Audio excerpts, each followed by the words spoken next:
Hello and welcome to the final log thing I do. It's also I did a similar thing with other castle where I speak about the final thoughts on the process of making it. It's it will be uncut and everything. It's just for the curious minds who, and also for myself, for you know, look back on the project. I also want to say it's open source. If you're interested in code, I mentioned the tool I used, and also how the steps to set it up. In the release folder, besides the current version of the game, you find the version for the editor, and all the graphical changes and stuff are actually in there. As you see in this folder, there is just the code and release, and in my project folder I would have graphics. I don't share for there's just a lot of stuff that's actually not in the game, and ideas and concepts. The trash stuff, everybody needs trash to put stuff in you don't use anymore. Also the ROM folder you have to create yourself. And then you also have the editor. You open the editor and you open the, not the final ROM, because you patch the code onto it, and the editor doesn't like all the changes. It's already open. I can't try. I think the only thing that really doesn't work, it will crash if you use the internal emulator and stuff. Like what happened when I open this. You can still display. It's actually good enough for the purpose here. This is not the beginner level. You could also go over it if you would like to edit it. You see this screen. It's just a level type that doesn't support the whole range. So if you change it to now save, you could actually view the whole thing.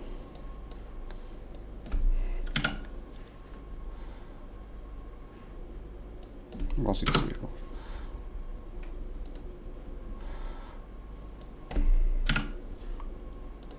I forgot, it doesn't matter here.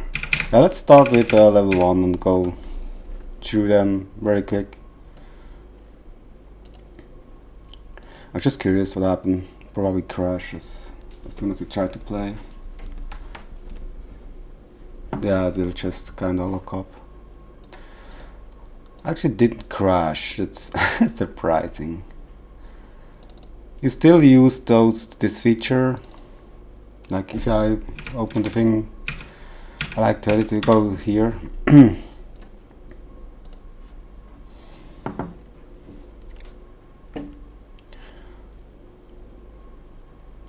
But you see, some stuff is patched here on the enemy stuff, and this is all code that's in, or the idle animation should. Yeah, those tables are still tables.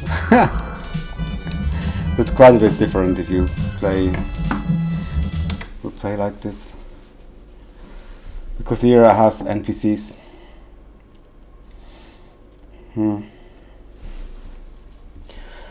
I'm still not sure if I should mix it up and also talk about just the code, or just go through the levels first. I have no idea how to go about this right now. Just I like to make a video where I talk about it.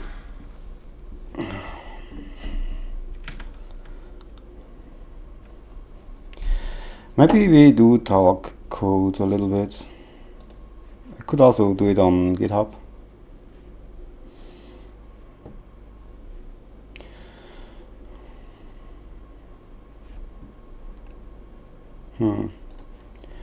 Maybe we start with the main. It actually looks very nicer in the in the real editor where I edit stuff. And of course I closed everything.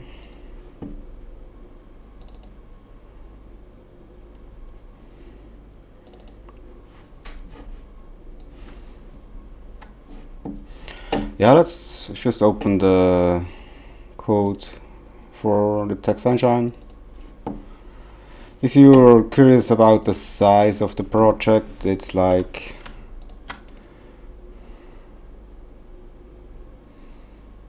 look, it's 1 million characters in the end.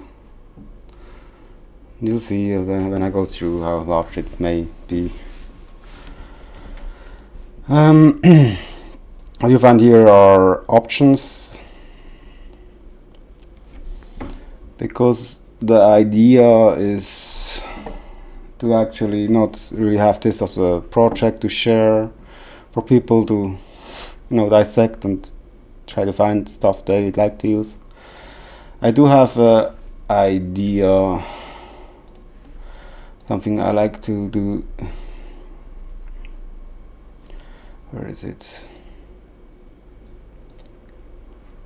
Like just make an add-on patch where you have rings and different features you can add, and have IPS patch to just try it out. And if you want to have multiple things, you just have to use something like this where you just enable stuff and make it work here, because I also use the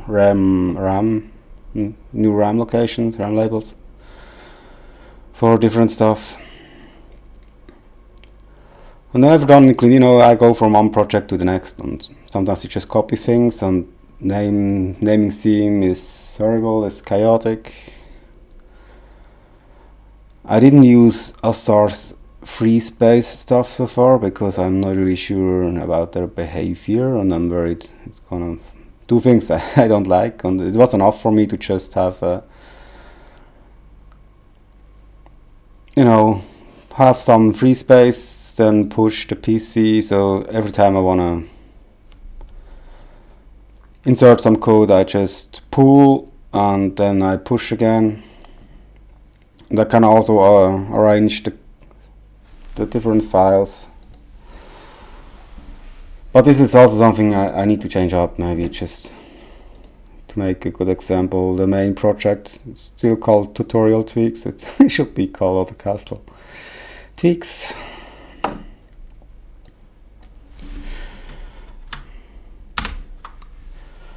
The document is, if you're curious, like with the trash, it's over 8,000 lines.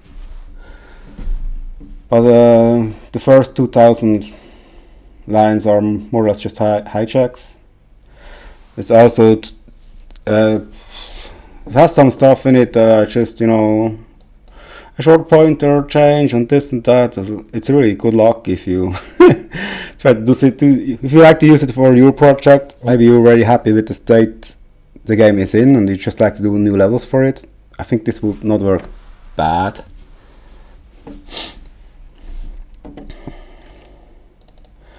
But in the end, you have to know how to navigate those things. Look for the labels and then look for the code. If you want to look at the structure a little bit, after the hijacks there will just be one pull. I will never do it like this again, where I sort it after what's in free space and what not, and have the hijack separated, because it just makes it, you do the find thing a lot, and self-taught programmer, huh? It's a chaotic experience. And then there's also maybe it's just leftover stuff for stuff I tried and haven't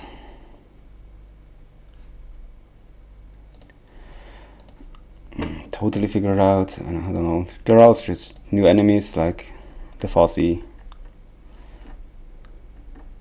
Some enemies have more codes to it than others, of course. But yeah, the NPC, how is that organized? Yeah, doesn't take.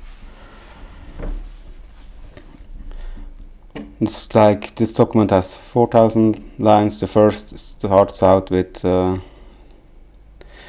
main NPC, or just what I stole from Red Guy, more or less. I mean, I reverse engineered the practice ROM, and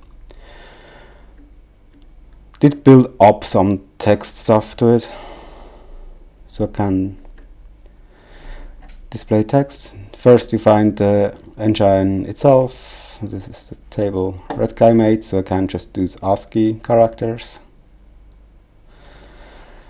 Main NPC, I didn't even put in about ID to use, but it's body 6. And use the event editor and see it's the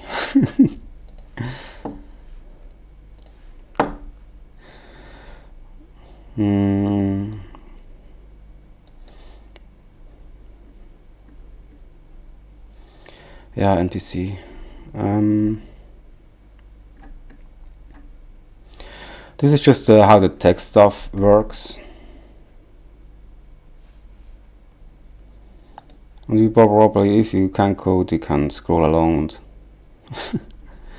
pay the private message if you like to have more details, because to wrap it up in a video, I just would take a short segment of it and make it understandable, and would have to think about it how. But that's not what we do here. We just talk about the projects. So here for the NPCs, you see I have 7C, 2C of this. They have funny names.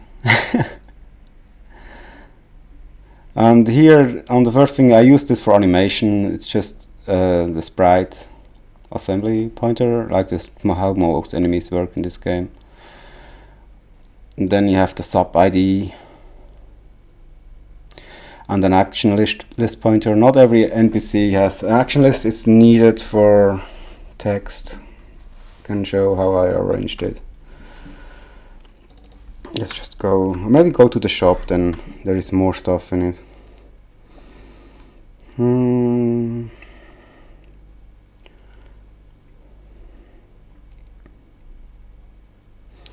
The tip ID.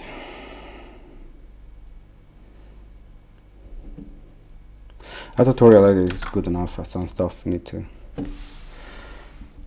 like the action list has just what text to display, and it's followed by the action. Go next is mostly used, or initiate cursor if you have options to select.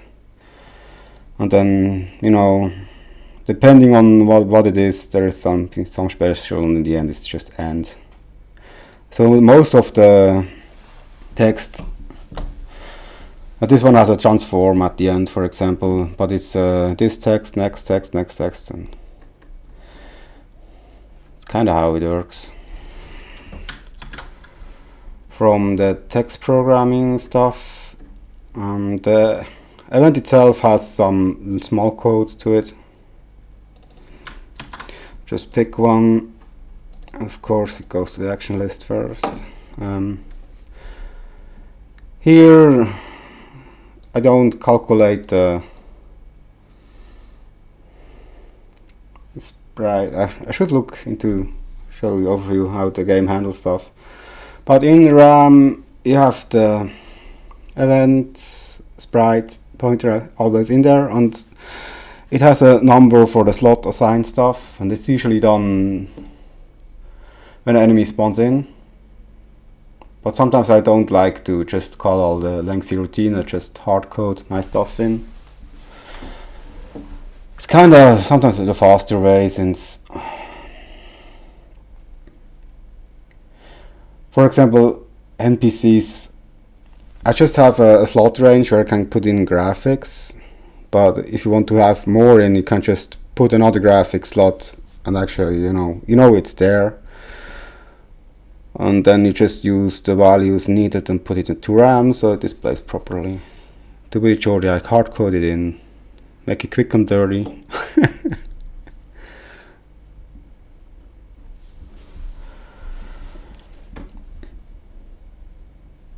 I could make it cleaner, but the code would run longer.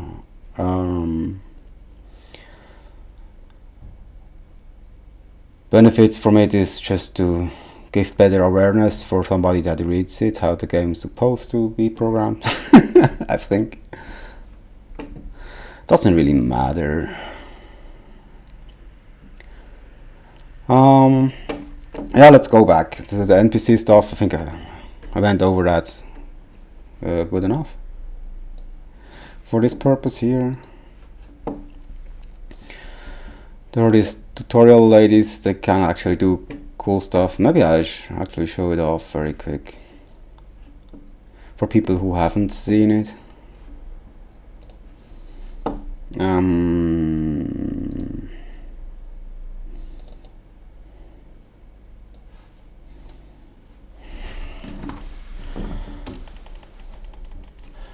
I could also switch, but I don't switch. Just maybe I just forget to switch it back, then it's bad. I haven't tested continue for a long while now. Oh, let's go into the game.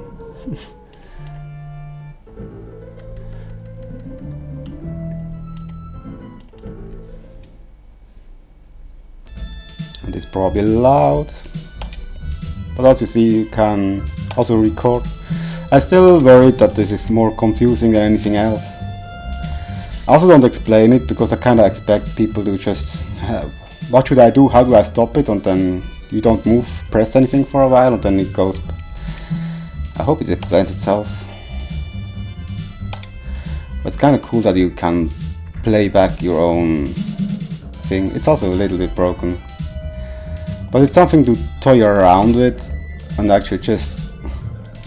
And there was one YouTuber comment when people say it's a fluke, you cannot whip a ring and it's above it. I need to see a video of you struggling. Maybe then I can tell I cannot whip straight because I lose the analog pad and my whip isn't straight, or I don't know what people do, or they just don't have the patience to wait. And it's a precision platformer, like, I mean, you learn the stuff somewhere and then either you like it or it's a curse and then you play something else.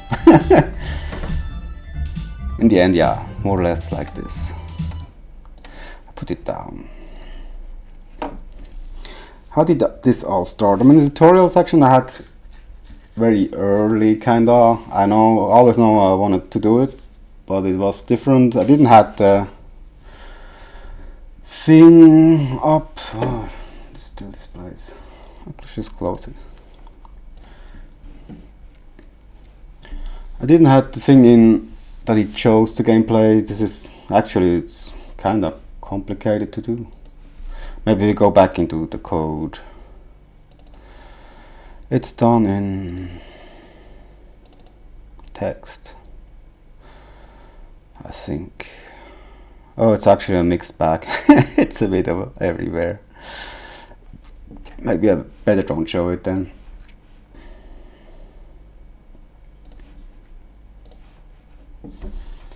Because it's just confusing. Yeah, but the story is, I had this one guy on Discord, he actually tried it and I had to show him a clip how to do it, and I think it's the only way to really, but after it he said he figured it out. I'm not sure.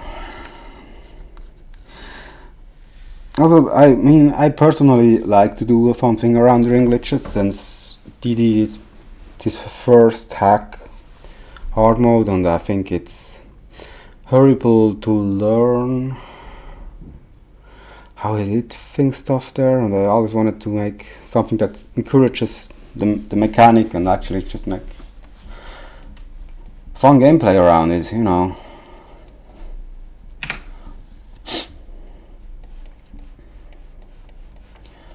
The town is also used twice, as when you know this level.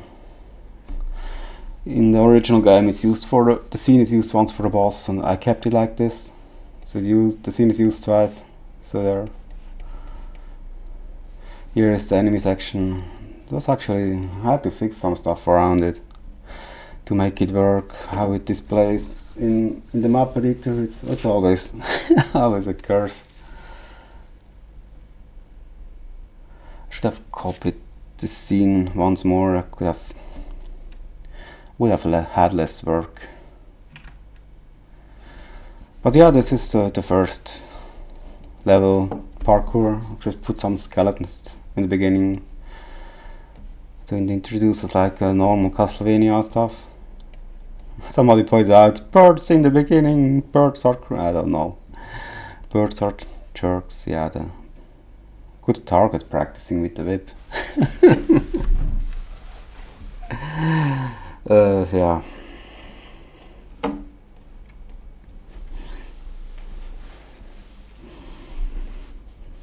There's not too much to say to it. Just easy obstacles. I think it's the easiest thing to hit the ring just above. If you can diagonal whip, if you cannot diagonal whip, then it's difficult. But also you need to read when you're on the peak and kind of see when you need to let go. It shouldn't be too difficult to figure out. But also fairly easy what I did here. You just jump above the ring and then whip down, and depending if the timing is right, it's good, or else you go around, and here you can try a few times. There is also the 2 rings where you can swing on the one ring and whip down. I expect people actually to see this construction and just probably do that, because the jumping, and there is a possibility to diagonal and do something complicated to get here, to do it without the string, but it's much easier to use this one. So this is the move I want people to discover. It should work in theory, but as I said, I struggle with finding playtesters like Didi. It played a lot, then I feel like other people just don't like hacks. I mean, TLB played it, an early version. At least what I get. I don't feel like...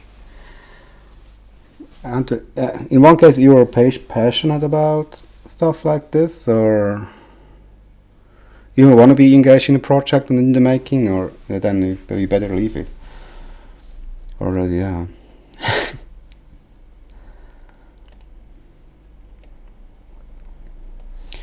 So this is after parkour.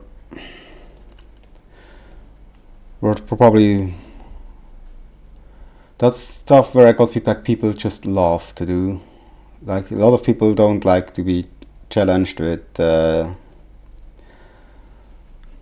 learning deeper mechanics and have complicated screen. It's a mixed bag. In this hack I just went very aggressive with this is a section that's actually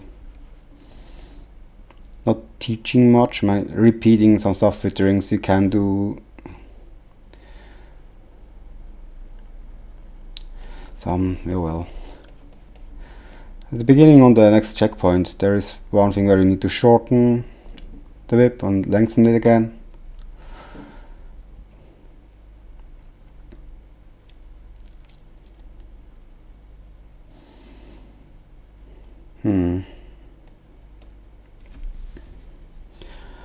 I got feedback that this is brutal. I don't understand why. Of course you may die. I mean, it's the beginning of the checkpoint for a reason. It should teach you how to use it. How else would you do it?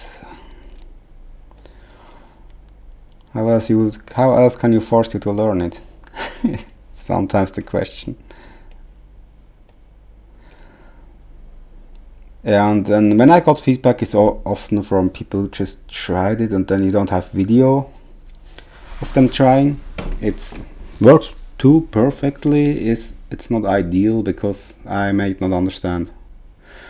But really the problem is, because sometimes when you see people struggle, you get ideas what they should need to practice, and sometimes you can just have in the section before something stuff like this, can make it better. Or players never do really what you intended them to do, and seeing it makes it possible so I can do changes to make it stuff more clear. A good example is Korean plate till stage. This level here. It takes a while to get here. It's one and a half hour. But then he just died, but mostly for stupid reason, and I think it was for just the section first being too long.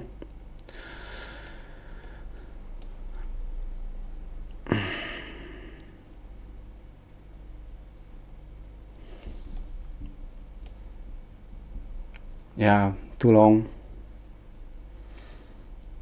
And him being frustrated or tired of, you cannot keep the focus up all the time.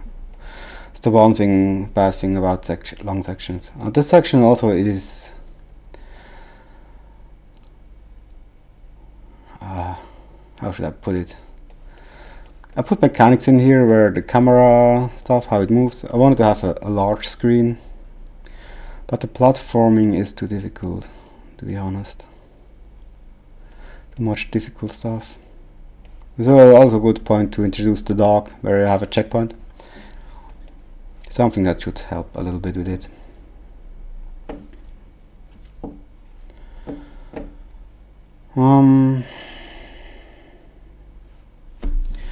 Yeah, let's go back.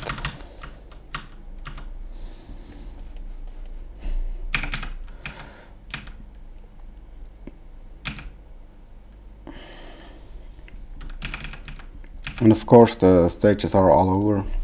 There was one idea so I could actually arrange the levels once. So the real idea was to put the levels together in the end and arrange it with difficulty. I didn't really do that. I made one level after the other in the end. Kinda had this in my back that just progressively get harder.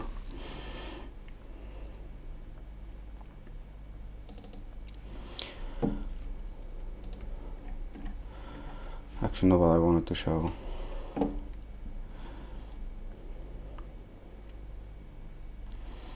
Map. SRAM.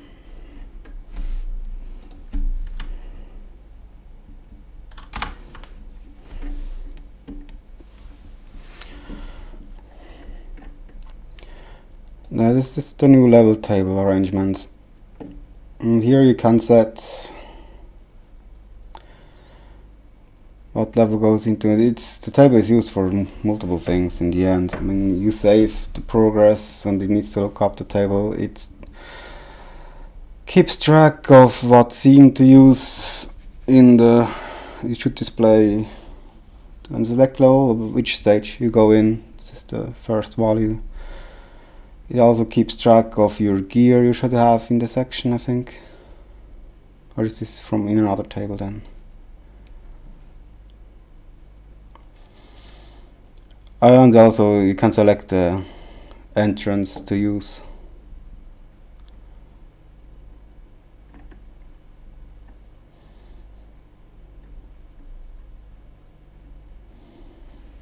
But basically, yeah, there's just two tables and it's mixed up what I use.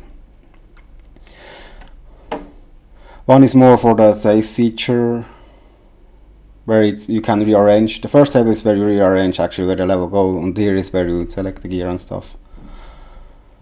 It's also described better here, yeah.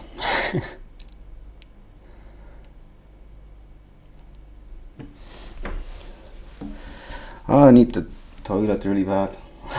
It's so bad when you make a video and then you just go.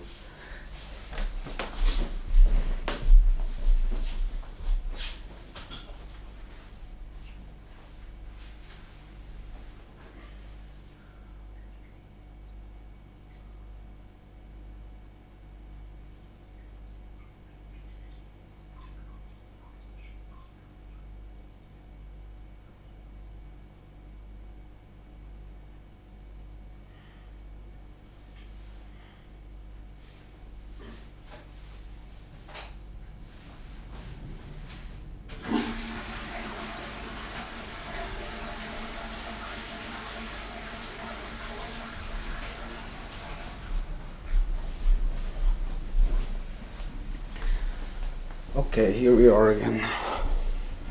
As you see in this table, this was actually used. The table was used for a job prot, job fiesta. Let's just reimagine it. A lot of the values are actually still unused. They've been used in another project. I thought maybe I'd come up with something to use them for, but in the end I didn't. First it starts out with the text you see. Maybe I show it.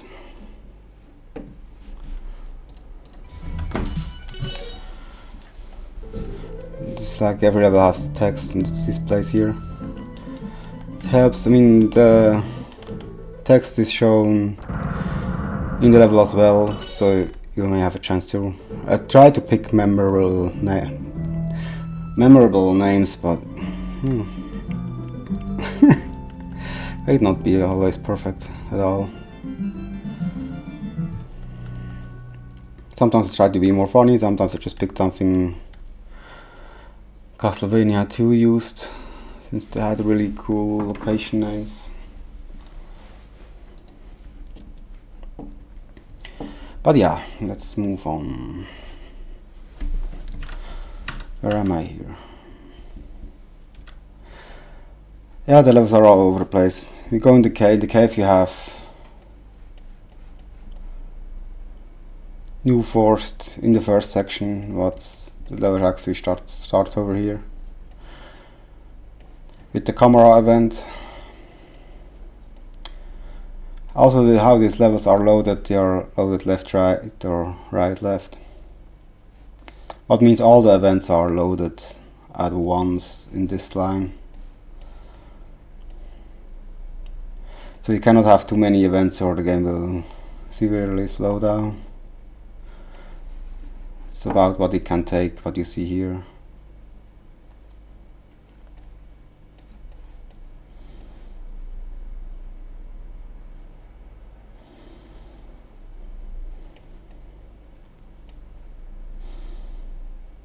Just try to get the player more comfortable to pick down on the rings. Always put some spikes below it, so it looks scary.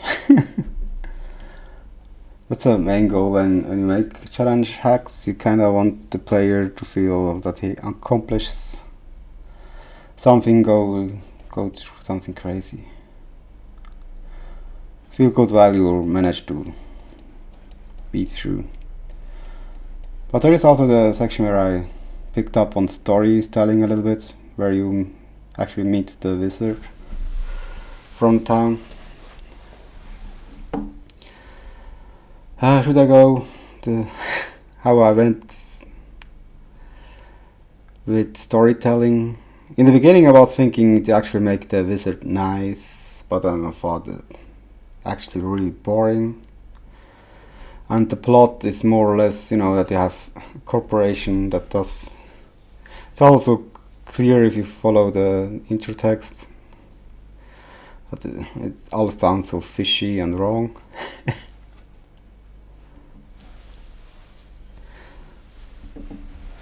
Should I? Well, there are spoilers here, yeah. I always do spoilers in this video, so you shouldn't be surprised if you watch those at all.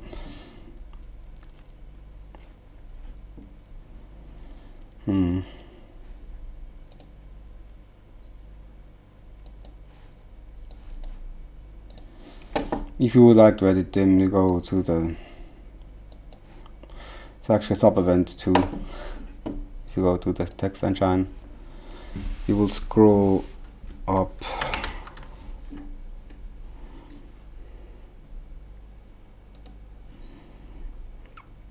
Then the states are actually used for text in the beginning, and you offset.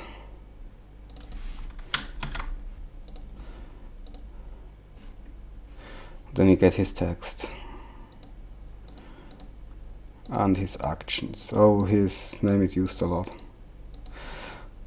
Just named him Red Guy. Not really creative with name giving. I don't know why I had him in mind. I just like wizards. He does wizardry stuff for me.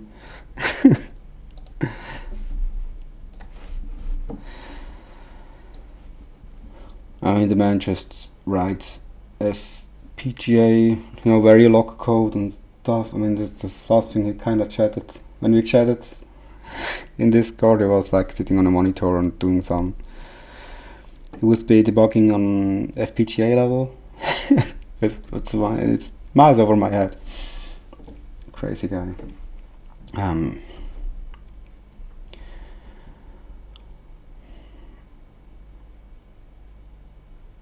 Yeah, and then I forgot where I was. Oh, that's actually the first cool thing I really did.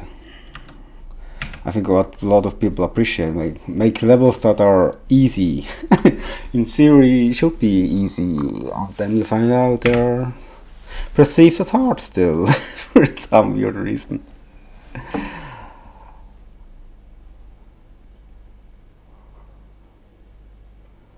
The one thing I could have done to fix it is really reduce the damage of what every enemy will take.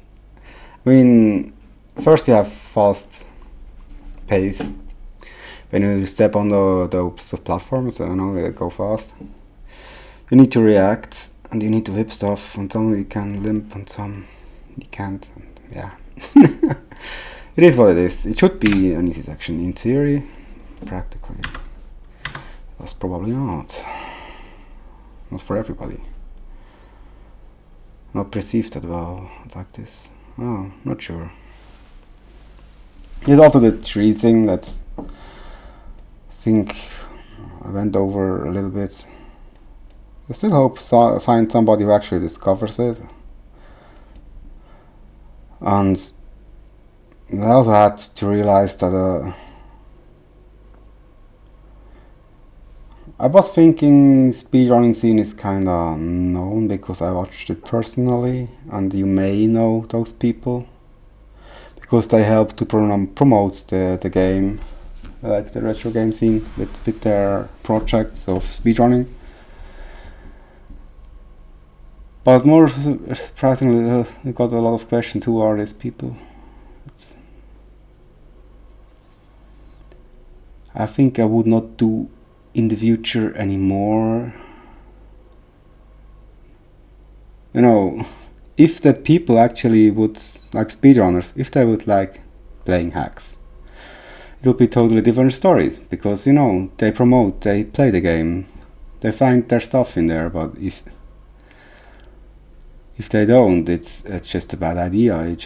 I should have put Super Meat Boy, something up I like and most people probably know. Yeah. In the secrets, in the scenes. And there's so much more comedy to be had and actually doing other stuff. People would love to see. I mean, I got also one feedback where people really like to see Mario, Simon going into the pipe and stuff. That's the stuff people actually like to see. And not promoting speedrunner video. I mean, it would work too if because that's another thing I kinda discovered. For what reason people still play retro games, it's very different. For me it is like having new ideas around gameplay and stuff, but a lot is just nostalgic. And then they make arbitrary goals like, beat it fast to make it interesting, and then you can play it forever if you want to. That's just what I think about it right now.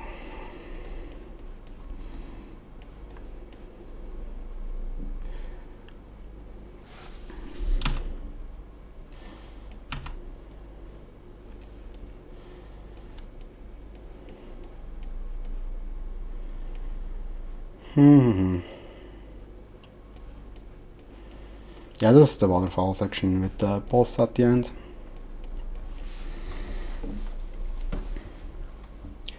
Where I'm kind of testing the player on ring mechanics again. I think it's a level after this level. I stop after the cave. I kind of stop with it for a little bit.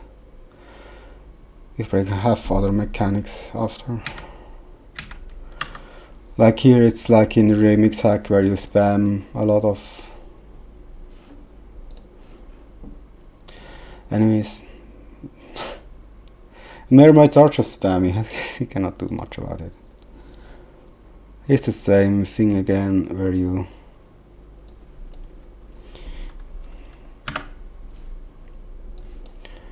if you would like to see the level, you would change this.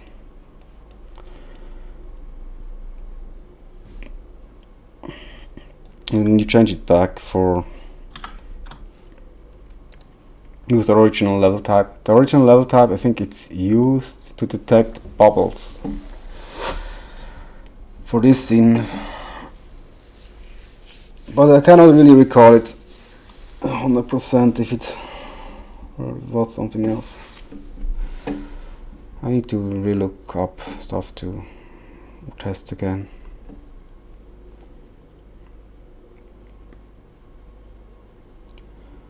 There was some reason I could not just leave it as level type 9, or I choose to put it back. But you see, those levels are made like 1.5 years ago. Sure, I did touch up, like Kurian said he would have an idea for, I don't know, just put his name there.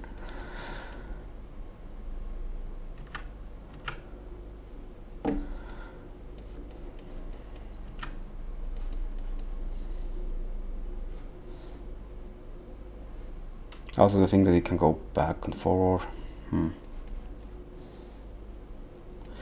This thing is in here to make it easier learning about checkpoints and more likely that people actually discover there's something up in the tree.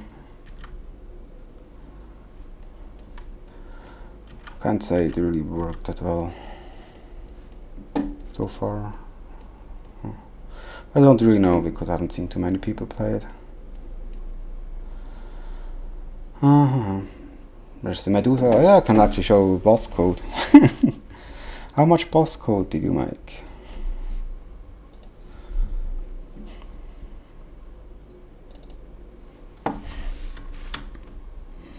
We collapse those things again. Boss code is like another like 8,000 lines. And they are separated too, like up here you have the free space. You can tell there are it's even almost 4,000 lines for new code and 4,000 lines exists from hijacks. I mean, in the hijack you usually have the main table, the main routines. Like the state routine starts here and then it reads, it's just a jump table with different boss states. In the first state usually you initiate stuff like you load a pointer, put the offset where it should go, and then you call a palette, because you know bosses have different palettes, but usually find they also have a lot of hard-coded stuff, like you cannot move a boss around just how you like, because usually they have a restricted hard-coded area they live in, and if they fly out of it to prevent it, they just have a just made routine with strict borders where the sprite cannot move out of it. And you need to change all this if you like to move the boss around. And also you know also the actions actually in there. You have to go over through all the boss. But you have to, if you don't reverse engineer it, you don't have much of a chance to actually do much changes. I mean, sure, with the actions, if you leave it over where the boss originally was, or use it on the same location, that works well too. You can do small stuff, you don't need all this, but you can do a lot more, and I did a lot more with all my bosses. For example, Slogra is a secret boss.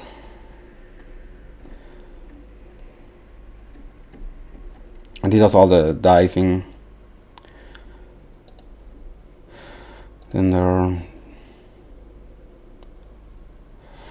newslogger event where I compare. There was a hijack.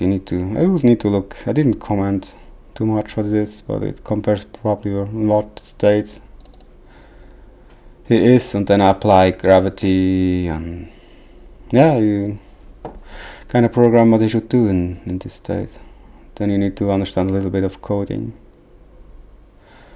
and actually also use the debugger alongside it if you want to do changes.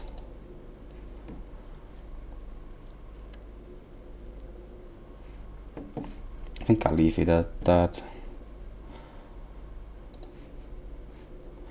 Yeah, Medusa. What did I do with her? She jumps around. Also the stone beam, you can actually face away from it and you don't get stoned. I still wonder if anybody ever will discover it in the end. This should be the rotating room. As you see, there's a totally different level. I use this for the credits. What you see here is actually the motorcycle. He runs along on the end. We don't see it off screen event. If you like to find it, you would. Next is down here is the wizard. If you have played through discovering how to trick the wizard, he will not appear and you have the real ending.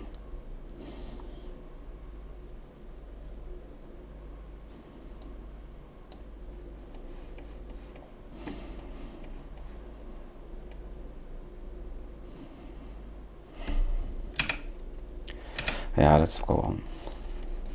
What else did I do? I made this upward section. It's the same thing.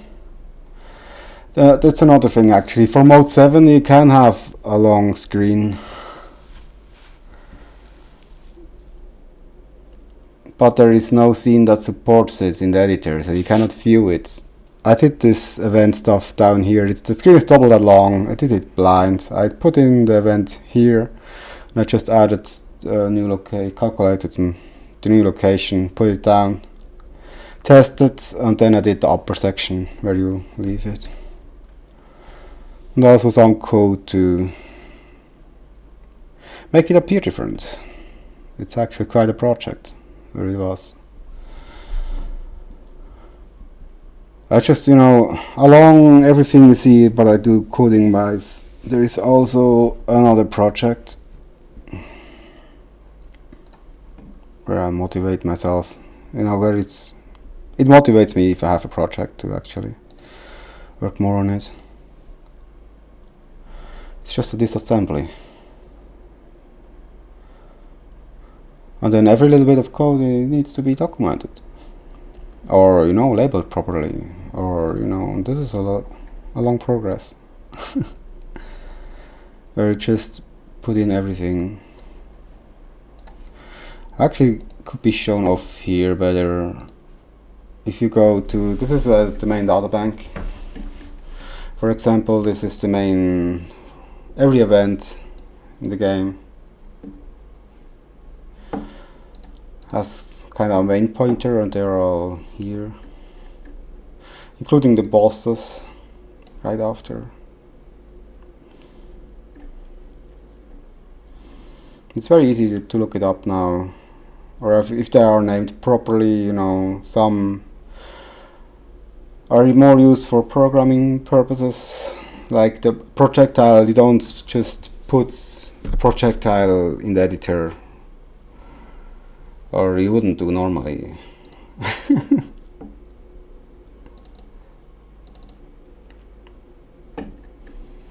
Here you also have a chance to actually look it up on how it is coded.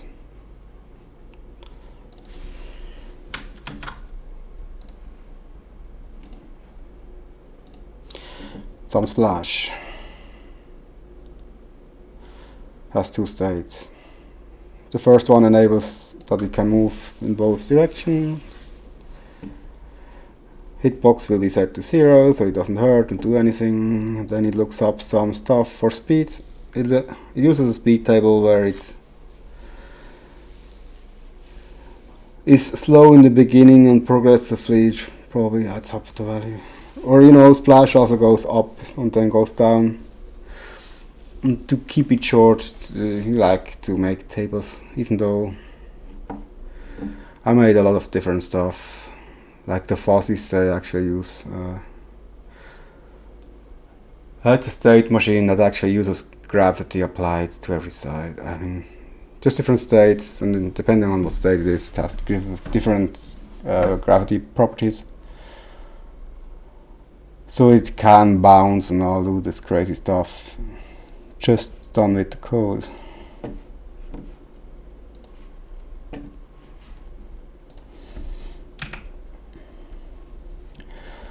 This kind of gimmick I found.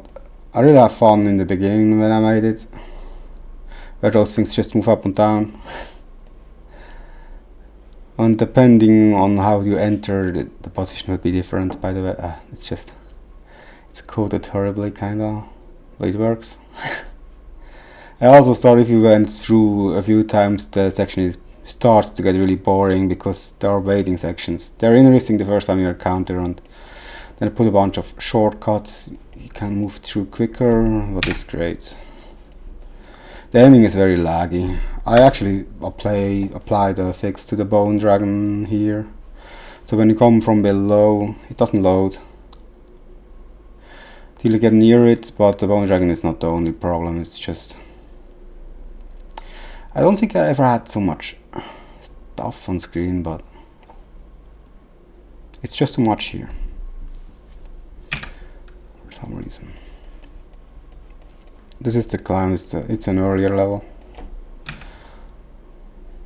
This is after. Secret path. I once was thinking to make a shortcut to skip the whole thing, but then it's also kind of stupid.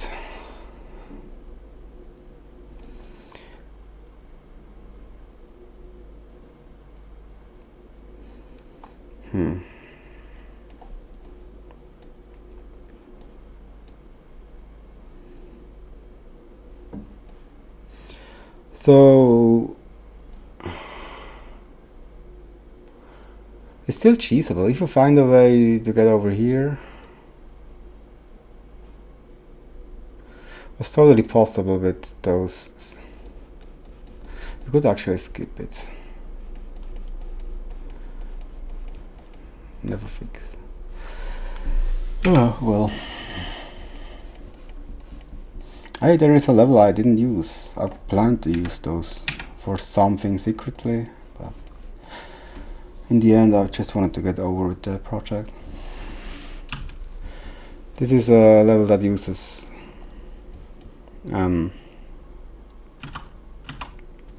background platforms. There goes some stuff into it from programming side of view.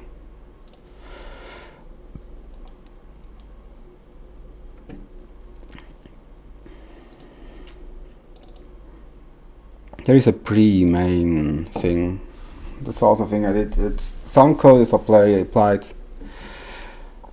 before, like enemy pointers and stuff you see in the editor. You like to have. It's mostly just this, and some small stuff for graphics and palettes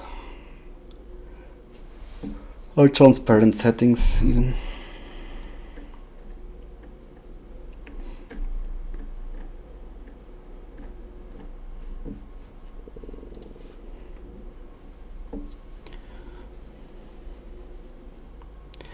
Collision type is not really used much here.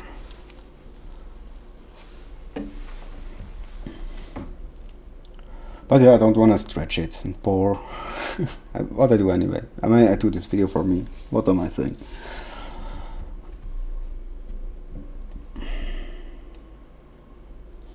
Yeah, a gimmick.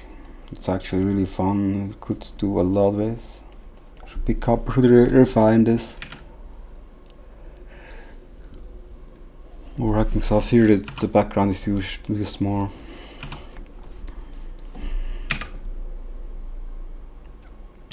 all the secret stuff toward the end.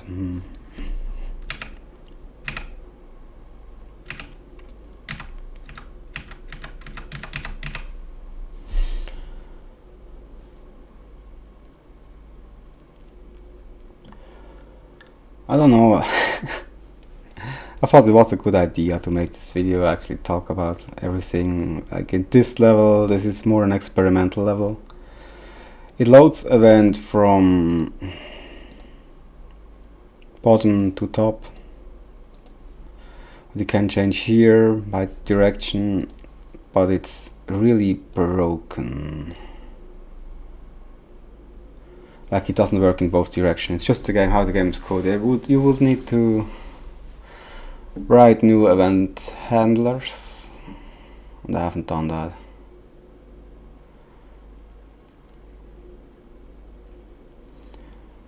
You know, for the main table, you need to understand a lot of the property. You need to get some stuff right. It will work. It's totally doable and possible. Probably not even that much, probably 400 lines of code.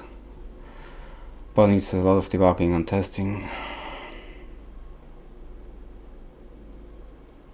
Or at least it's something I'm not really good at. You know, all this abstraction you need to have in your back hat.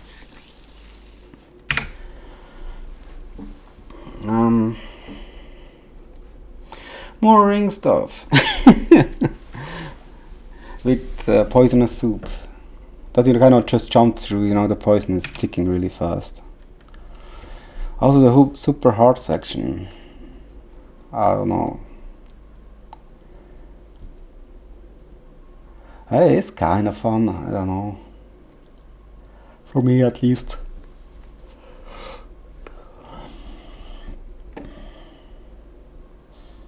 I still think this is more fun to play through than unlocking the kit in Super Meat Boy, what I just did recently. Got super frustrated, it took me 4 hours.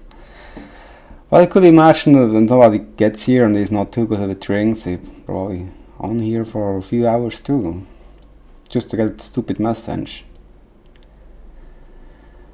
And maybe he already know about the secret in the swamp and the message was for nothing, and then it's bad.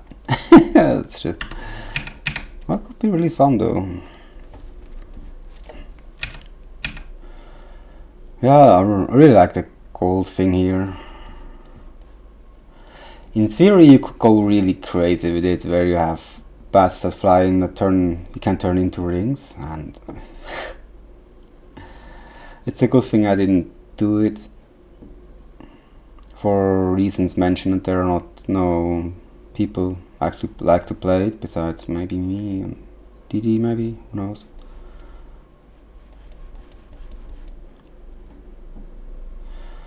I think I kept it in a level that should be very approachable. At least I really tried.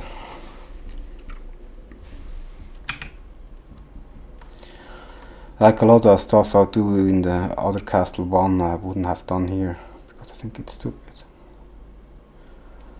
Like long, really, I have some long checkpoints in here too. I mean, you know, you just grow, and I really hate this section. In the end I just kept it in. I needed something before Slowgra. The bat.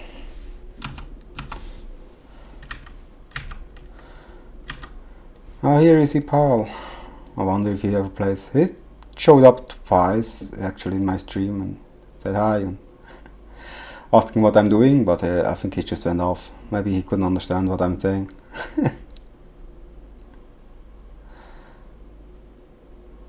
I did think the project looks amazing though. So that's nice.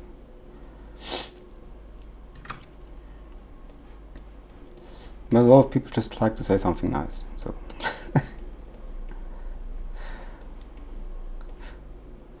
Gradient section. A lot of enemies. You can really see here that's also the game struggles.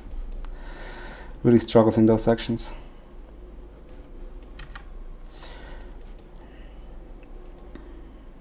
New fun gimmicks.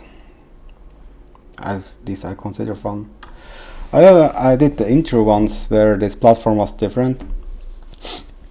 It's broken now. I changed it up because I was worried people never jumping on this platform. So I kind of did something to force it in. It's a later change. I actually never saw somebody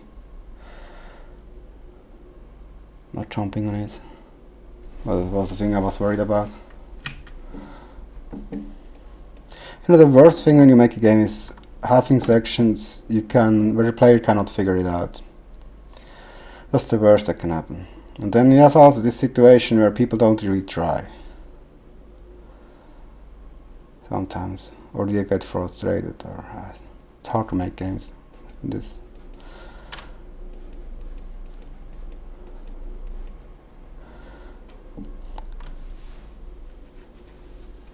I mean, it's hard to make games people really like. That's another thing. When I made the trailer and stuff and actually show off that you have to do ring glitches, it's kind of funny. People just try to do them everywhere where they shouldn't. When you make a hack that provides good opportunity to actually do ring glitches and make it easy and people don't play them. I don't know. That's just my latest thought on it.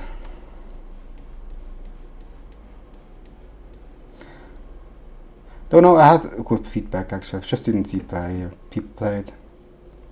But people said they tried it and think it's approachable. The last section. The dragon.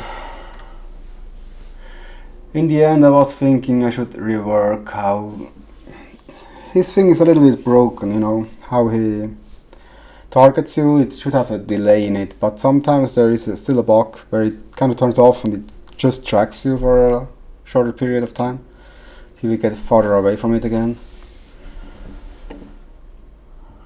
I saw it and I was kind of thinking, it's kind of cool, like it makes the dragon be smarter.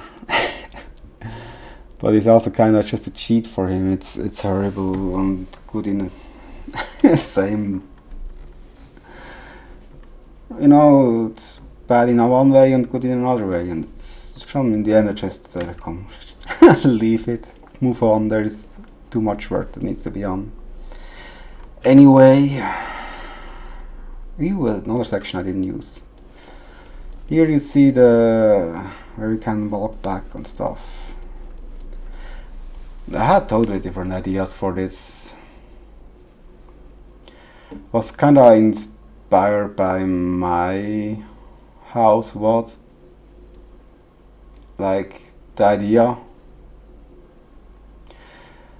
In Doom it's just the mirror things, we're in the airport and you go around and suddenly the scene gets bloody and stuff. I had liked to do something like this, but it's just challenging to swapping scenes seamlessly. But it could be done. Here you could do different graphics. I didn't do it in the end. Yeah, good question why. I wanted to make bloody. Was there not enough tiles or something? I think there is. I cheaped out. Or I forgot about it. It was my goal not to cheap out. I invested a lot of time just reworking bosses, to be honest. Also did leave some broken events because I think it's fun to see how they are broken. At least I think it's fun. It's also fun for me to people actually versed in hacks stumble upon it, but don't observe all the things I do, and it's just something that makes me curious and I find interesting. I just bobbled along a lot. I don't know if this really helps me to reflect much. I just know for things that need to get done is I need to work on this project here. Since it's important to make patches accessible to people who like to create levels.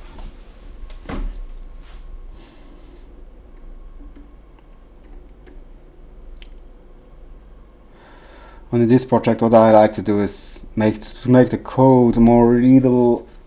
I want to shorten the labels, because a lot of it is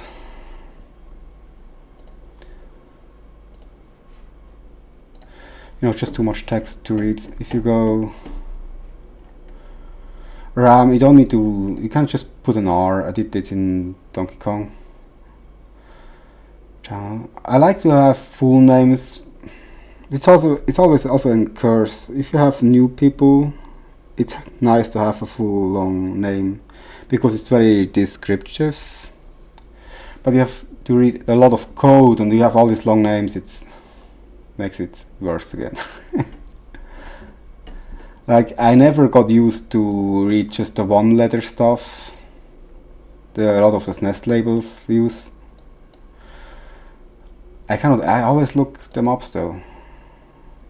I like to change them here to something I find more. Some stuff is clear to me after knowing what it is. Like MDMA, enable register, and HDMA. But also the HDMA table itself. This description could be easier from what I feel like. Then if you do changes to this, you have done a lot of patches, you need to rework everything, so yeah, it's always work. Yeah, I think I should just call it. This will be my last log for Other Castle 2. It is released. Personally, I'm happy with the project. Also, for Other Castle 2, as you saw, for the first one, the first installment, I did make notes of things I had like to make change. It's also a funny thing, like I got feedback that a door is broken, the animation of it not working, or stuff like this. And I'm not really polite to people who pointed it out. I just saw tons of other things, especially gameplay stuff that's broken with Other Castle. Some of it is a lot of work to actually fix. And then if you have a release and just... Yeah, it's a thing, You have to think about some stuff. And what you want to do with it in the end.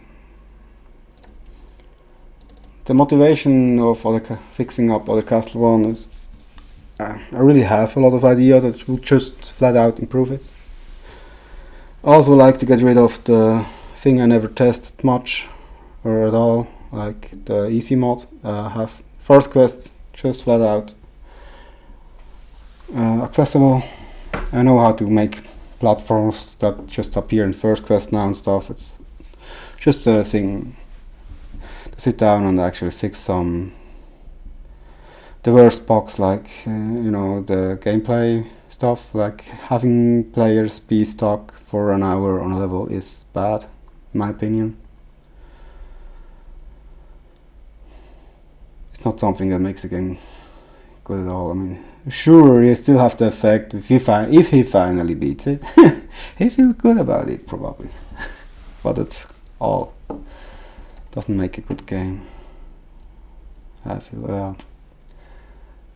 Or not what I would like to provide as a game for people to play. Okay, I'm just rambling, as it's a rambling video, and wish everybody who watched till here thank you very much, and I appreciate people hanging out. Of course I do. I mean, we're all people.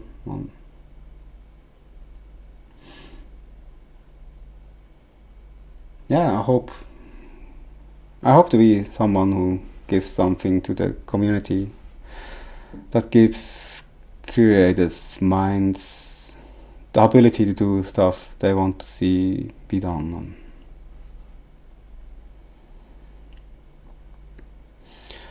And in the same thing, way. As things I see for my future, maybe I should just add it. I always had like to learn certain stuff, and I personally really struggle with coding. The one bad thing is about if you do this stuff publicly, people think you like coding, and they come with their project and they have nice words to say, and they just want me to do their works. And dude, why can I not teach you how to do it? It's a lot of, it's painful to me. I mean, I like people and projects. It's just what you can. I should show examples of it. Maybe it's probably you shouldn't do it too much, but let's face Gilberto. He come in with a soccer game. Should I scroll up? I mean, it's a lot of nonsensical conversation where I tell you some talks. This was the thing I tried to see if he would go a millistep, actually do something for me. Because I know the type of person he is. I mean, of course I would like to help him. I mean, the first thing I did is actually 5 sentences. I sent him a project with the code he needs to edit. And then things break out. And, it's horrible. I like really when people just come in, generally conversation about projects, and where you can have much conversation, or just people saying nice things. I shouldn't talk about PM. I shouldn't have talked about this at all. Okay, I finally stopped. I still upload it. Think it has some value in actually me rambling about my projects, and wish everybody a very happy time. Bye bye.